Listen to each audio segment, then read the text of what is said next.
So lesson 69, gas law problems. We're talking about ideal gas law. And anytime you hear ideal gas, you know that this relationship applies. Pressure times volume over temperature. Pressure times volume over temperature. And your initial, or first condition, pressure volume over temperature, needs to equal your ending pressure times volume over temperature. We already know this. The only thing that's different or new about this is that instead of giving you nice whole numbers, they're going to give you a bunch of numbers in scientific notation. Yay!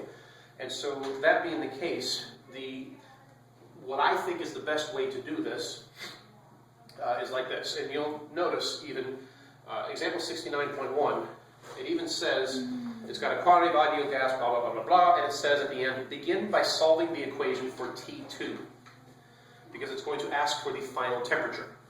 So let's take this, cross multiply, and then we'll get P1 V1 T2 equals P2 V2 T1. And in example 69.1, it says we want to solve for T2.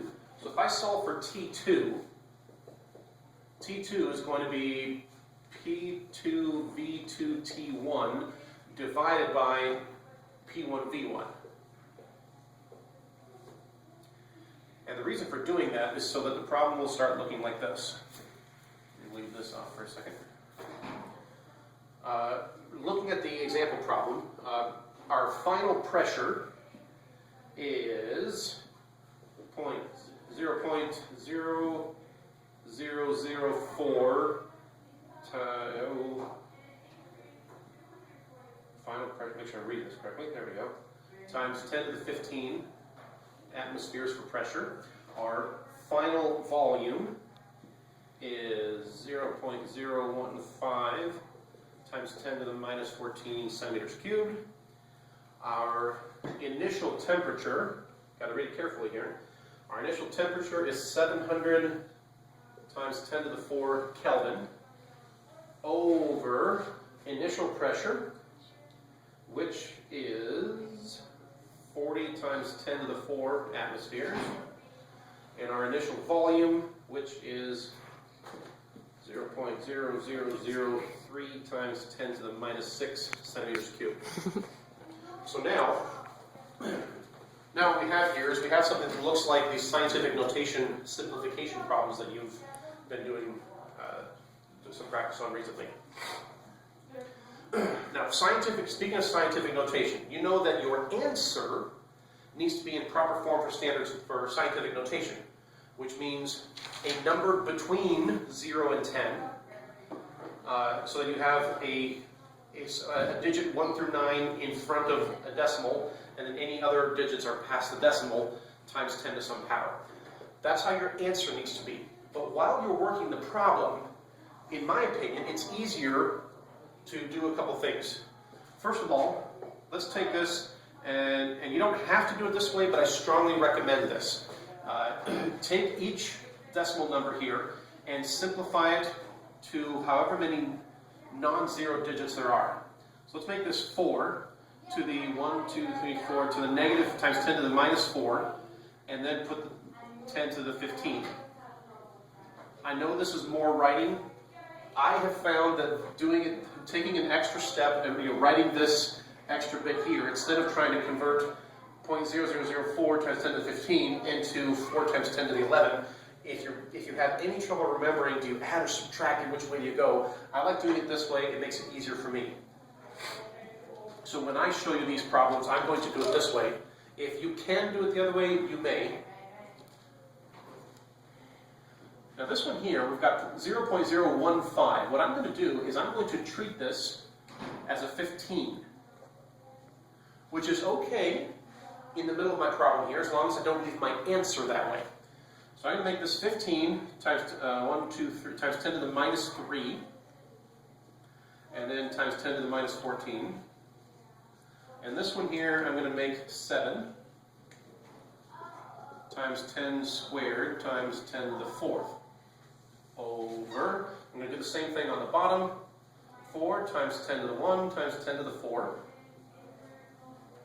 was that 4 right there. And I'm going to zero in on this 3 here. So I've got 3 times 10 to the minus 1, 2, 3, 4 times 10 to the minus 6. Was that what the problem was? Yes. Times 10 to the minus 6. Now, what I'm going to do, I'm going to take all my numbers that are not powers of 10. I've got a 4 on top and a 4 on the bottom. Let's cancel. I've got a 15 here and a 3 on the bottom. 3 cancels that to leave 5. So I've got a 5 and a 7. So let's do 5 times 7 is 35. And I've got powers of 10 on the top and powers of 10 on the bottom.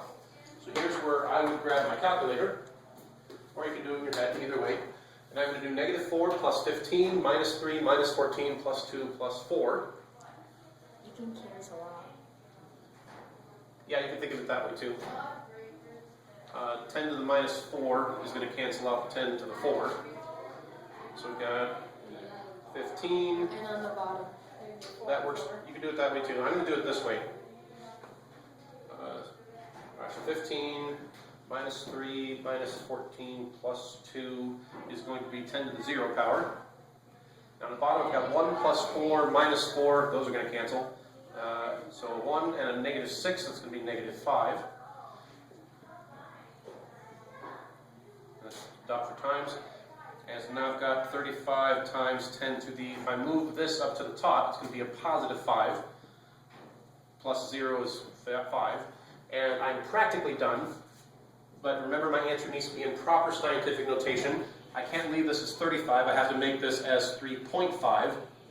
And so if I move my decimal over, this is going to be 10 to the 6. And since these are problems that involve science and units of measurement, I solved for T2. That's temperature. In all these problems, the temperature is always measured in Kelvin. And so there we go. So recap. On these, when it gives you these problems with a whole bunch of scientific notation numbers, the best thing to do is to actually pay attention to the instructions and make your first step rearranging this equation so that you're solved for whatever variable it is that you're looking for. You're always going to start by cross multiplying. You'll start with here, and then depending on which one you're solving for, it will make a difference what you divide.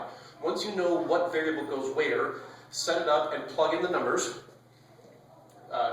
Adjust for the sign from numbers with decimals and nasty scientific notation like this.